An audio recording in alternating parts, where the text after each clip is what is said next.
आइए शुरू करते हैं एक अनसुनी कहानी। किसी गांव में एक आदमी रहता था। उसका नाम सुरेश था। सुरेश एक गरीब किसान था जो हर रोज खेती मजदूरी करके अपना घर चलाता था। वो तरबूज की खेती करता था। उसके खेत में काफी सारे तरबूज होते थे।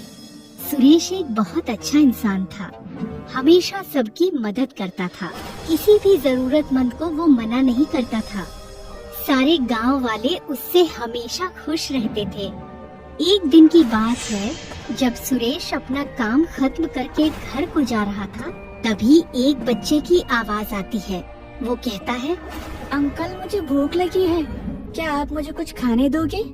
सुरेश भावुक हो जाता है और कहता है, हाँ बेटा आओ, मैं तुम्हें तरबूज देता हूँ। मेरे खेत में काफी सारे तरबूज है, तुम जितने चाहो ले जा सकते हो। बच्चा खुश होकर सुरेश के साथ चला जाता है और बहुत सारे तरबूज ले लेता है। अचानक से वो बच्चा गायब हो जाता है। सुरेश सोच में पड़ जाता है कि आखिर 1 मिनट में वो बच्चा गया कहाँ। सुरेश थोड़ी देर यही सोचता रहता है।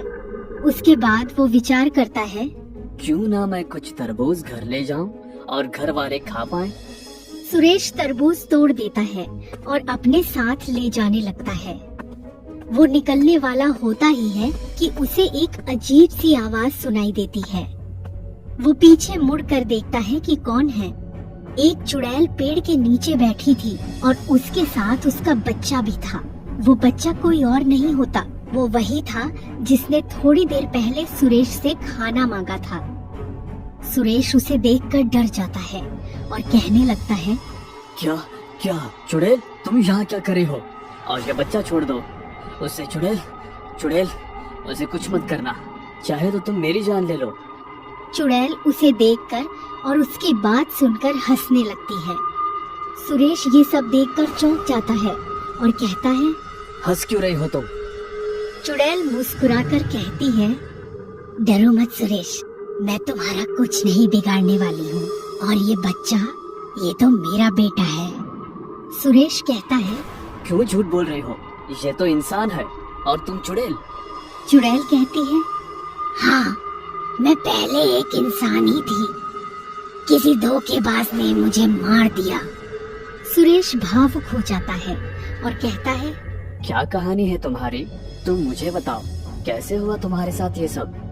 चुड़ैल कहती है, एक दिन की बात है, मैं भी यही तुम्हारे बगल के खेत में काम कर रही थी।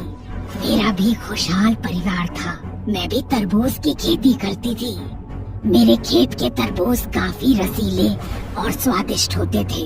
दूर दूर शहर से लोग इसे खरीदने को आते थे। एक दिन की बात है, एक आदमी आया, उससे हमारी खुशी देखी नहीं जा रही थी।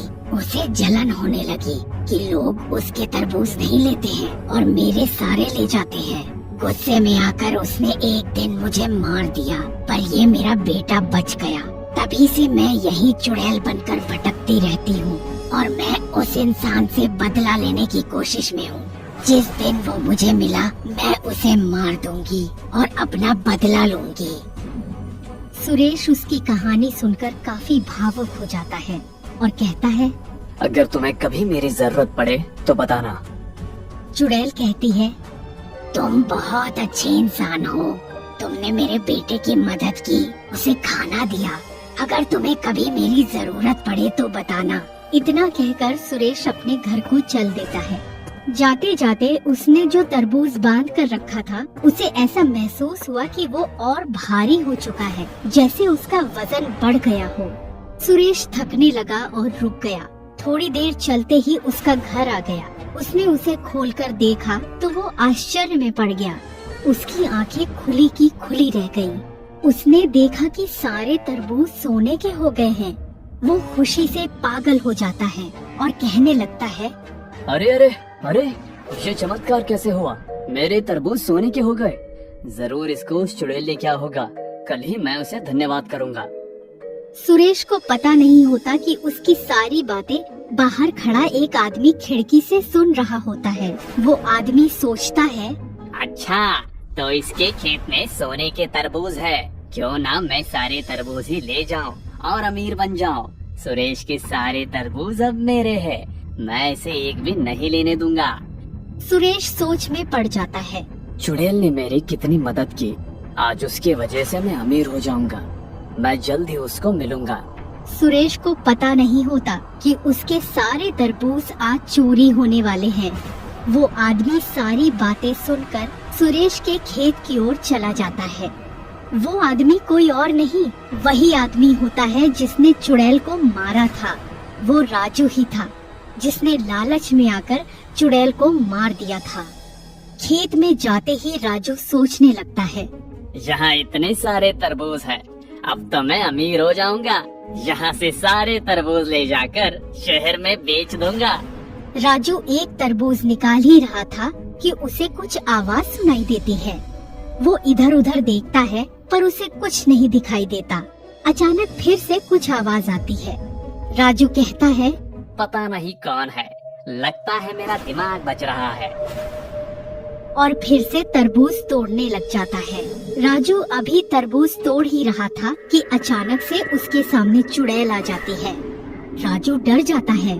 चुड़ैल, चुड़ैल। चुड़ैल कहती है, चुड़ैल नहीं, तेरी मौत। राजू कहता है, मौत? तेरा लालच ही तेरी मौत का कारण बनेगा।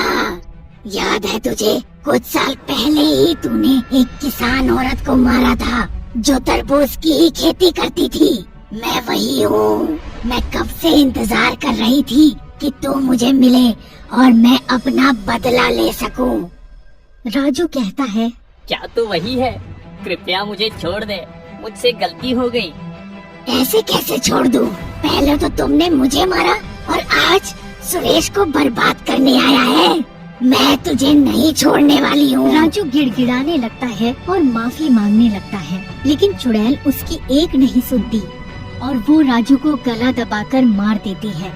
शायद अब तेरा लालच कम हो जाए, अब तू सुधर जाएगा। स्वर्ग तो जाएगा नहीं, नरक जाकर तेरा भला हो। जा, आज तुझे जिंदगी से आजाद कर देती हूँ। ये सब कुछ सुरेश देख रहा था। सुरेश भागा भागा चुड़ैल के पास जाता है और कहता है, मैं तो तुम्हें धन्यवाद बोलने आया था, पर तुम तो लोगों को मारती हो। ये तुमने क्या किया? क्यों मारा इसको?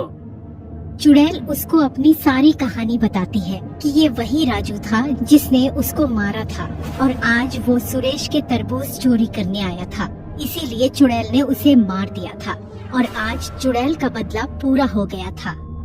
फिर चुड़ैल कहती है, अब मैं जा रही हूँ। तभी सुरेश कहता है, आप चिंता मत करो, आपका बेटा आज से मेरे साथ ही रहेगा।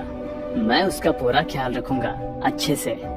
इतना सुनकर चुड़ैल कहती है, धन्यवाद, तुम बहुत अच्छे हो।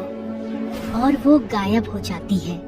सुरेश भी उसके बेटे को अपने साथ लेकर चला जाता है और सारे तरबूज बेचकर वो अमीर हो जाता है।